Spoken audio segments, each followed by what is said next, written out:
আসসালামু আলাইকুম রহমতুল্লাহি ওবারাকাতু। অনেকেই আমাদের কাছে জিজ্ঞেস করেন মাঝে মাঝে, রিজিকে বারাকা নেই, রিজিক কেন জানি কমে যাচ্ছে। অর্থাৎ ইনকাম বৃদ্ধি হয়েছে, উপার্জন বৃদ্ধি হয়েছে, কিন্তু বারাকা খুঁজে পাচ্ছি না। আবার অনেকে আছে কম ইনকামের দিব্যি ভালো মতো চলাফেরা করছে। এক্ষেত্রে হতে পারে কয়েকটি কারণ। কোরআন সুন্নাহর আলোকে আমরা জানবো রিজিক কেন কমে যায় বা রিজিকের বারাকা কমে যায়। সুপ্রিয় দর্শক শ্রোতা মণ্ডলী, দিনী ভাই বোন, নাম্বার ওয়ান সেটি হচ্ছে গুনাহ ও আল্লাহ তাআলার অবাধ্যতা। আল্লাহ সুবহানাহু ওয়া তাআলা সূরা আরাফের ৯৬ নম্বর আয়াতের মধ্যে বলেছেন, ওয়ালাউ আন্না আহলাল কুরা আমানু ওয়াত্তাকাউ লাফাতাহনা আলাইহিম বারাকাতিন মিনাস সামাই ওয়াল আরদ। যদি কোনো জনপদের মানুষ, কোন এরিয়ার মানুষ যদি ঈমান আনতো, তাকওয়ার নীতি অবলম্বন করত, তাহলে আসমান জমিনের সমস্ত বরকতের দরজাগুলো উন্মুক্ত করে দিতাম। সুতরাং বরকতের দরজা আল্লাহ তাআলা তখনই খুলে দেন বান্দার জন্য যখন তাকওয়ার নীতি অবলম্বন করা হয়। এজন্য গুনাহ ও আল্লাহ তাআলার অবাধ্যতা থেকে দূরে সরে আসলে আশা করা যায় যে বারাকা ফিরে আসবে। নাম্বার ২ সেটা হচ্ছে হালাল উপার্জনের অভাব। হালাল উপার্জন যদি না হয়, উপার্জন যদি হারাম হয়, চর্মচক্ষুতে দেখা যাবে অনেক টাকা ইনকাম হচ্ছে, কিন্তু সেটা বারাকা আসবে না। আল্লাহ সুবহানাহু ওয়া তাআলা রাসূল সাল্লাল্লাহু আলাইহি ওয়াসাল্লাম জানিয়েছেন, আল্লাহ তাআলা পবিত্র, তিনি পবিত্র ছাড়া গ্রহণ করেন না। তাছাড়া হারাম উপার্জনের ভয়াবহতা আরো অনেক বেশি। তার মধ্যে অন্যতম হচ্ছে রিজিকে কোনো বারাকা থাকবে না।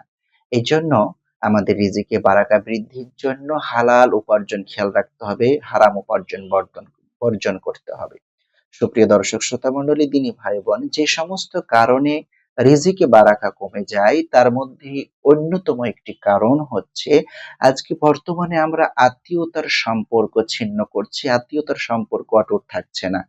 আমাদের ব্যস্ততা বাস্তবতা হচ্ছে এমন যে আমরা আত্মীয়র বাইরের সম্পর্কগুলো এত প্রায়োরিটি দিচ্ছি যেখানে আত্মীয়তার সম্পর্ক আমাদের সময় দেওয়ার সুযোগ হচ্ছে না। রাসূল করিম সাল্লাল্লাহু আলাইহি ওয়াসাল্লাম বলছেন, সহিহ বুখারী মুসলিমের হাদিস, যদি কেউ চায় তার রিজিকে বারাকা আসুক এবং হায়াত বৃদ্ধি হোক, তার আয়ু বৃদ্ধি হোক এবং রিজিকে বারাকা আসুক, সে যেন তার আত্মীয়তার সম্পর্ক ঠিক রাখে, আত্মীয়তার হক আদায় করে। এই বিষয়গুলো যদি আমরা খেয়াল রাখি, আশা করা যায় রিজিকে বারাকা ফিরে আসবে। সেই সাথে আমাদের একটি বিষয় খেয়াল রাখতে হবে, শুধু খাবার অর্থই রিজিক না। বান্দার জন্য রিজিক হচ্ছে এমন একটা নিয়ামত যেটার অন্তর্ভুক্ত অনেক কিছুই থাকে, শুধু অর্থটাই রিজিক না, শুধু খাবার রিজিক না।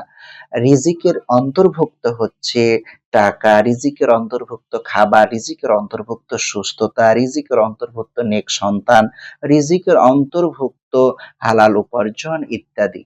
রাসূল সাল্লাল্লাহু আলাইহি ওয়াসাল্লামের হাদিস থেকে আমরা জানতে পারি যে যে সমস্ত রিজিক আল্লাহ তাআলা বান্দার জন্য রেখেছেন তার মধ্যে অন্যতম উত্তম রিজিক গুলোর মধ্যে হচ্ছে সুস্থতা। তার মানে বোঝা যায় শুধু খাবার বা টাকা পয়সাই রিজিক নয়। আল্লাহ সুবহানাহু ওয়া তাআলা আমাদের রিজিকে বারাকা দান করুন। সামগ্রিকভাবে যেন সকল প্রকার রিজিকের মধ্যেই আমরা বারাকা ফিরে পাই। আল্লাহ তাআলা আমাদের কবুল করুন। রিজিকে বারাকা যে সমস্ত আমলগুলো বাধা প্রদান করে সেগুলো থেকে দূরে থাকতে পারি, আল্লাহ আমাদের তৌফিক দান করুন। আসসালামু আলাইকুম ওয়া রাহমাতুল্লাহি ওয়া বারাকাতুহু।